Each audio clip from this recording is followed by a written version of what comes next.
Today, I'm looking for a folly. It's a couple of 100 years old, it's buried in the bushes and in the undergrowth, and somebody wants to turn it into a private dwelling. I'm looking for the Racton Tower.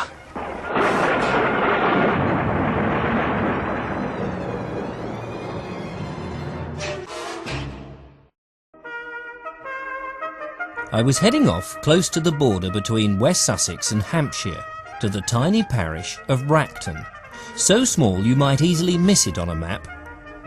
There used to be a manor house adjacent to the River Ems that runs through the parish, but that's all gone now.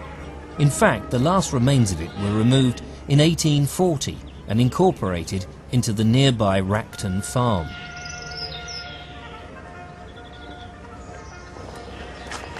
Well, this is Rackton, and there doesn't seem to be a huge amount around here, but then we are in the countryside. We're actually about 5 miles from Chichester, which is the main city, I suppose, of West Sussex. It's got a beautiful harbour, a Roman harbour, which the Romans in 45 AD would have been trotting around there, as well as building their Stane Street. And we're not too far from the main A27, which is the sort of big road. We only have the M23, which is the main motorway in West Sussex, and that heads up towards London. But although there's not a huge amount here, there is this rather lovely church. I think I ought to have a nose.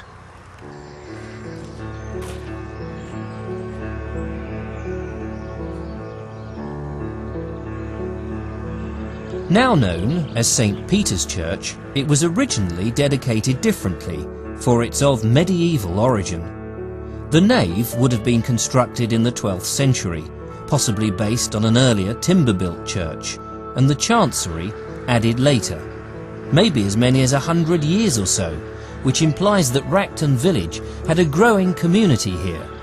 Growing and expanding, that is, until the Black Death and economic depression came along in the late 1340s.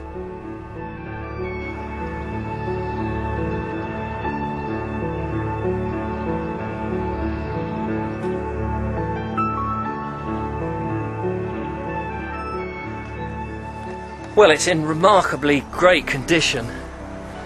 It did have some restoration work in 1875, but it's built with the most typical Sussex building material, and that's flint and rubble. You'll see houses and barns all over the county dressed in this wonderful way. On the roof it's got tiles, and there are also some ashlar dressings.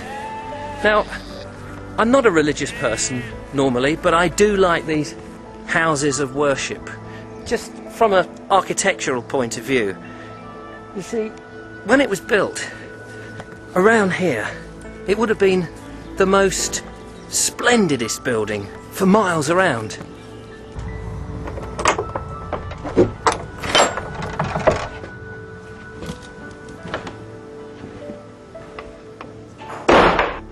Churches weren't just built as a house of God to be visited once a week. They were, in fact, the hub of the community.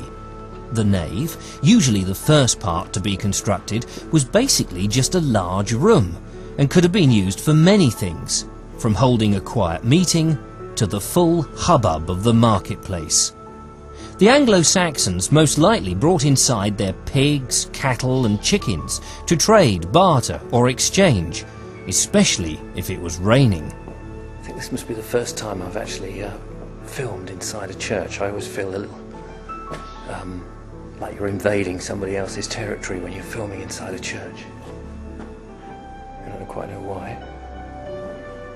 It's beautiful, beautiful condition now inside here. It's just so very peaceful.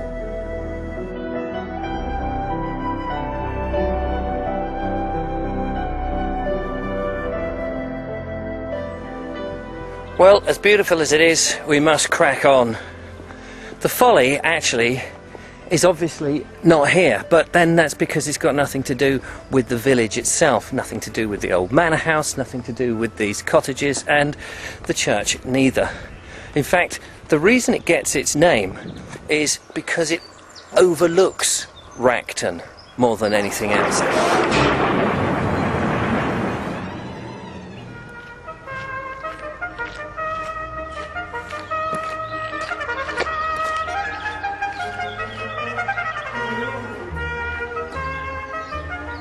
The great thing about folly hunting is that not only does it get you out into the countryside and away from the hustle and bustle of the urban city and the rat race of the town, but it also gives you a connection with the land and the landscape.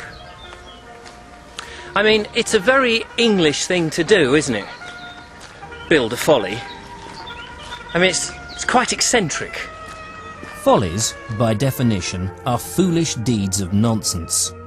The Oxford English Dictionary has the following to say. Folly, a popular name for any costly structure considered to have shown folly in the builder.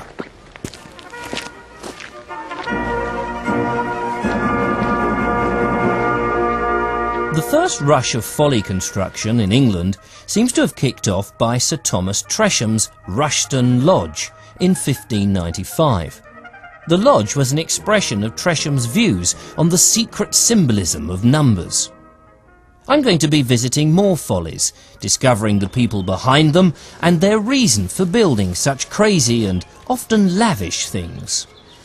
Between the 17th and 18th century, there was a plethora of curious constructions across the whole of the British Isles, from long, thin, pointy fairy tale-like towers to concrete conical fancies, obscured now by the passage of time, with many buried away and almost forgotten. Just arriving now at the folly, but it is a little spooky and eerie round here. Trees with strange symbols on.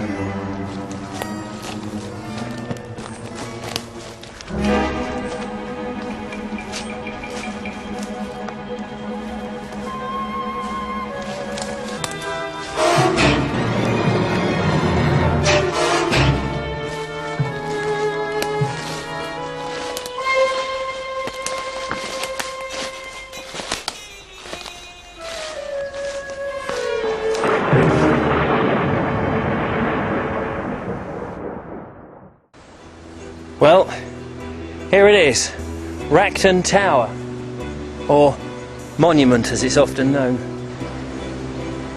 or the Castle of Stansted.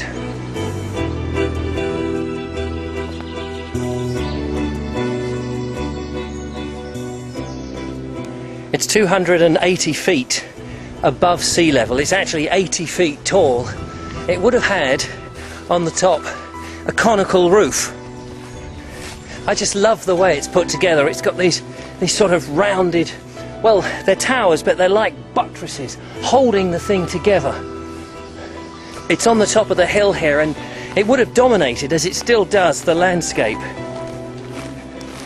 Of course, at the moment now you can see that vandals again have got in. They've had a little look round. They've daubed their marks and all that kind of stuff on it. They've had fires. Let's see if I can get inside. Wow. Just have a look up here.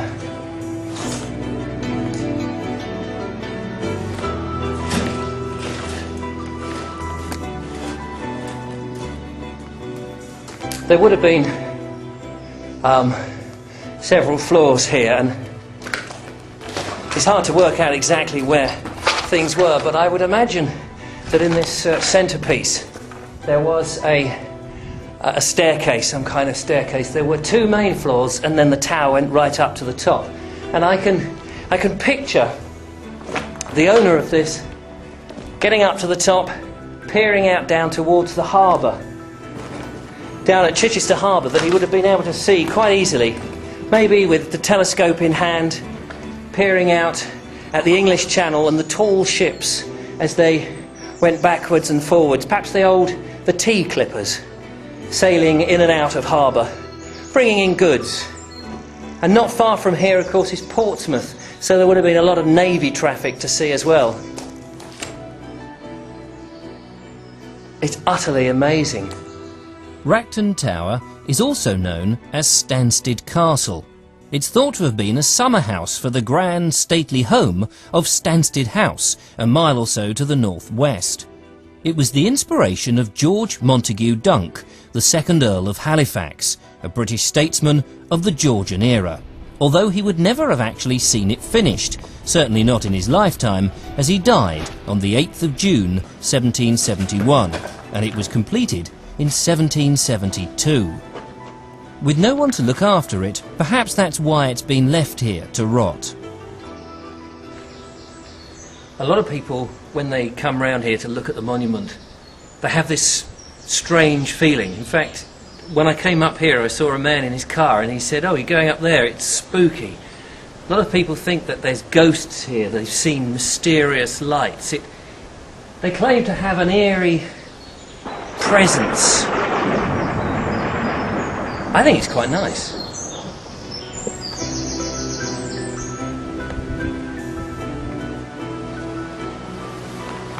Well, the architect for this wonderful building, some people say, was Henry Keane, who was responsible for Gothic revival and neoclassical style buildings throughout the UK. But others say it could have been his son, Theodosius Keane, who was more into garden architecture and landscaping.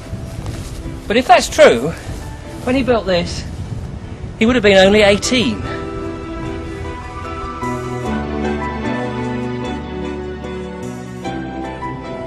Well, that's about it for this video. I hope you've enjoyed it, discovering the Racton Tower. Oh, before I go, I mentioned that somebody had their beady eyes on this. Somebody, in fact, has put in for planning permission at the Chichester District Council to turn this into a private dwelling with an integral garage. Now, how do you feel about that? I tell you, I feel, well, it appalls me a little bit that someone would turn this into a private place that no one could go and look at. But then, on the other hand, to leave it here, abandoned, forgotten, open to the elements, don't know. What do you think?